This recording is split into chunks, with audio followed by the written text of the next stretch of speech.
Hello, beautiful people of the internet. I just did a hair flip, didn't I? Welcome back to my little corner of the internet. Today I thought it would be fun to do a personality test, just going straight to the point here.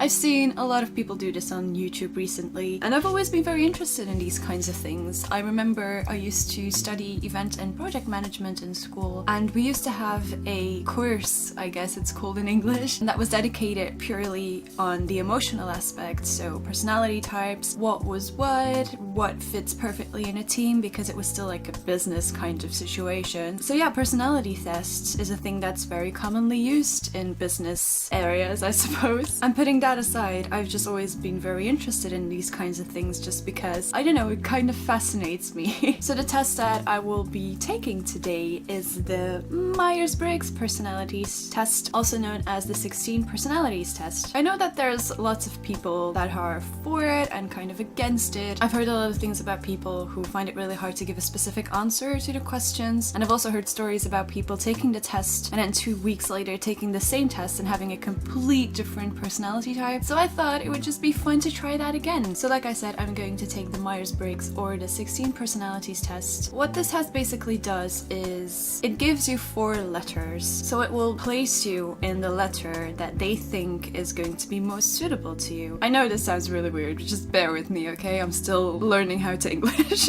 So you have the first thing, which is your mind. That's the aspect that shows how you interact with your surroundings. So you have introverted, which is an I, or extroverted, which is an E. Then next you have your energy. That is for how you see the world and how you process information. So these letters are either S, which stands for observant, or N, which stands for intuitive. Then the next letter stands for nature, which is the aspect that determines how you make decisions and how you cope with your emotions. So these letters are either Th for thinking or F for feeling. And then lastly, you have tactics, which stands for how you approach your work, how you plan, and how you make your decisions. And then you have either the J. So then you have either J for judging or P for prospering. And then the combination of these different letters is what's going to make your personality type. So the last time I did this test, which was about 4 years ago, I think, I had the letter combination of ENFP. But like I said, there's a lot of people who don't really like to do this test because to them it's not completely accurate. So I thought it'd be fun to do this test again and see how much I remained the same in the course of the last 4 years. So I'm gonna take you on this journey with me, and we are going to discover my personality type today. So I have opened the website of the 16 personalities test, and we are just going to go right ahead and click take the test. So this should take less than 12 minutes. I do hope so, because it's going to be a hell of a long video if it doesn't. You're supposed to answer honestly, even if you don't like the answer, and we should try to not leave any neutral answers. So without any further ado, let's just get into it. You find it difficult to introduce yourself to other people?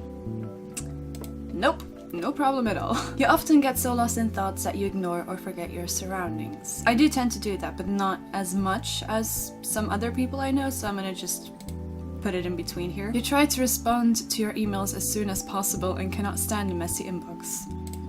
Yeah, I try to avoid that shit. I'm not really good with that kind of thing.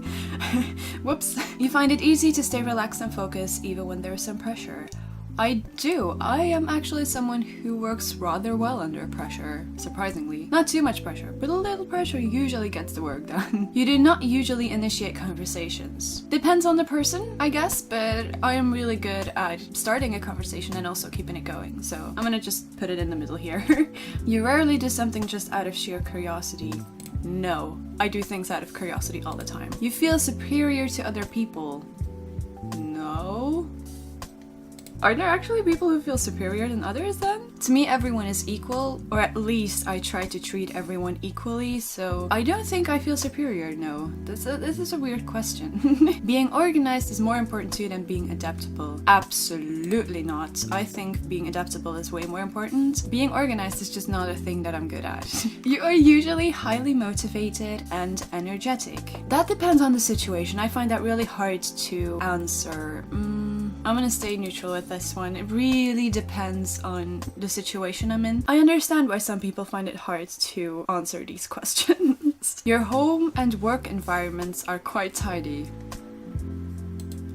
Nope. People can rarely upset you. Again, depends on the person. When it's people I'm really close with, they can say like the smallest thing and it will upset me. But when it comes to people I don't know, like on the internet and stuff, I don't get that upset really quickly. So I'm gonna slightly disagree with this one. Your travel plans are usually well thought out. Heh. Nope, not at all.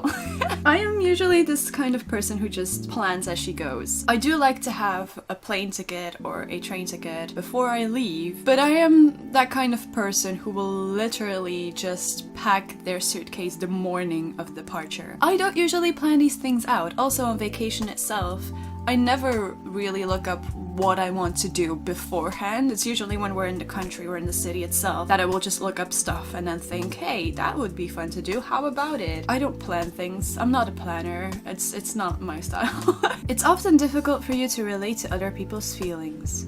Oh hell no. I can relate to other people's feelings sometimes so well that after a friend told me their whole story that I literally feel sad when they leave because I feel like these things happened to me. It's really easy for me to put myself in other people's shoes. As much as I hate it, it's true. Your mood can change very quickly. Yes, definitely. One person can say one little thing to me and my mood will shift entirely. Again, very emotional person. I can't help it.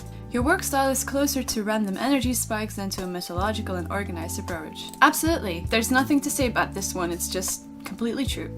An interesting book or a video game is often better than a social event. Depends on the video game and book and also depends on the event, but I think I will slightly agree with that one. I think I would rather sit at home than just go out or something. Being able to develop a plan and stick to it is the most important part of any project. No, I do not agree. To me, in a project, it is important to have a plan, but to me, that plan is more of a guideline, so it is okay to just get off of the plan slightly. It's more to have a structure and something to work towards too, but I don't feel like you have to stick to it no matter what. You rarely get carried away by fantasies and ideas. Oh hell no, I am a big dreamer. I dream all of the time and I get carried away by that as well. If someone does not respond to your email quickly, you start worrying if you said something wrong. No, not at all, because I don't really email that much.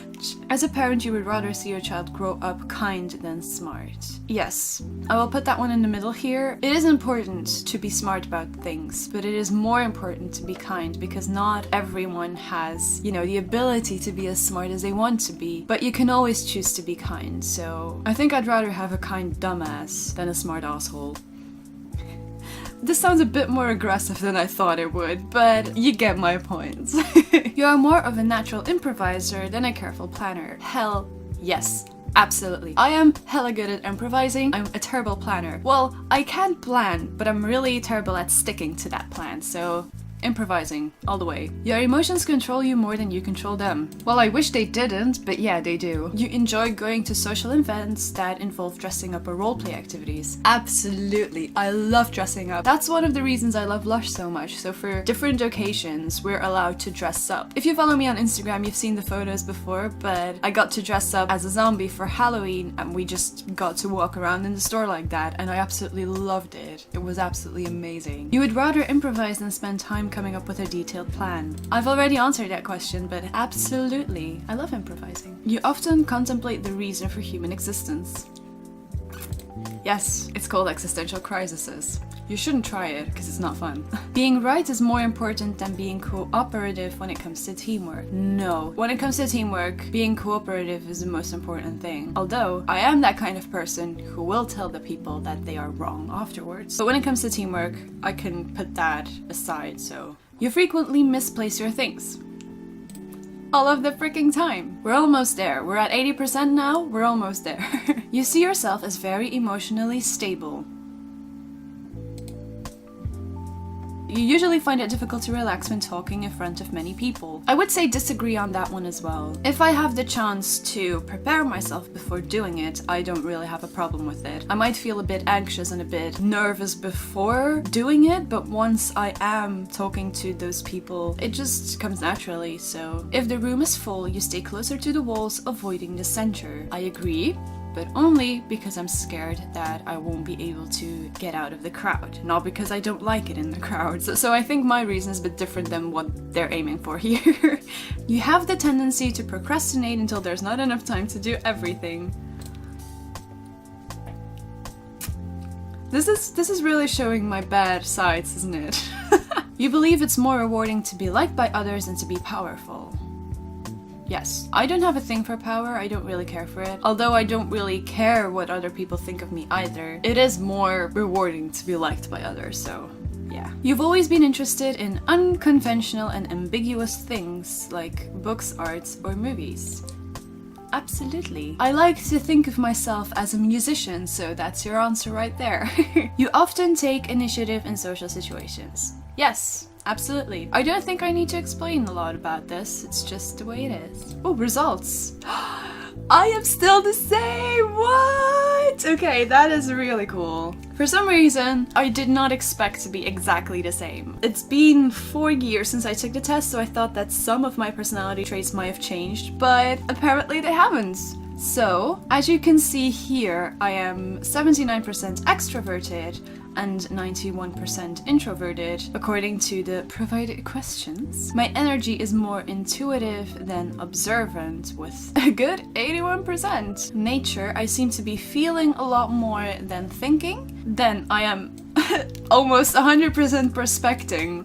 Wow. Well, that's pretty clear, isn't it? The campaigner's personality is a true free spirit. They are often the life of the party, but unlike types in the exploring world group, campaigners are less interested in the sheer excitement and pleasure of the moment than they are in enjoying the social and emotional connections they make with others. That's a pretty good description. Campaigners you may know: Robert Downey Jr. That's really cool. Will Smith, Robin Williams, Drew Barrymore, Russell Brand. That's really funny. So campaigners are curious, observant, energetic, excellent communicators, they know how to relax, and are very popular and friendly. I'm not sure about the know how to relax thing, but the other ones seem quite okay. The weaknesses are poor practical skills.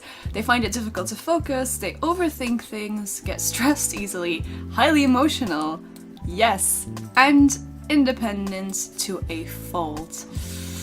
That's also very true. All these things seem very right, really. Alright, so there you have it, I guess. I am an ENFP, the campaigner as they call it, and apparently very good at social stuff and being creative and letting other people feel listened to and loved and stuff.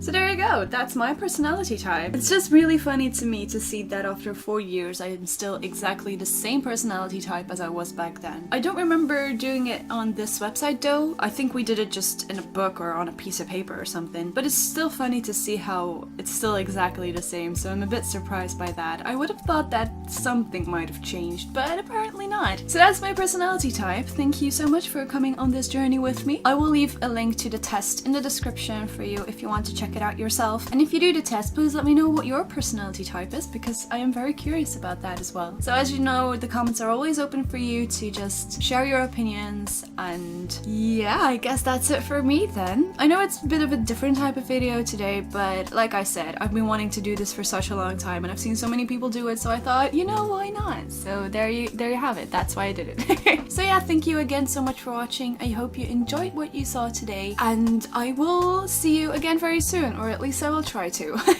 Okay, bye guys!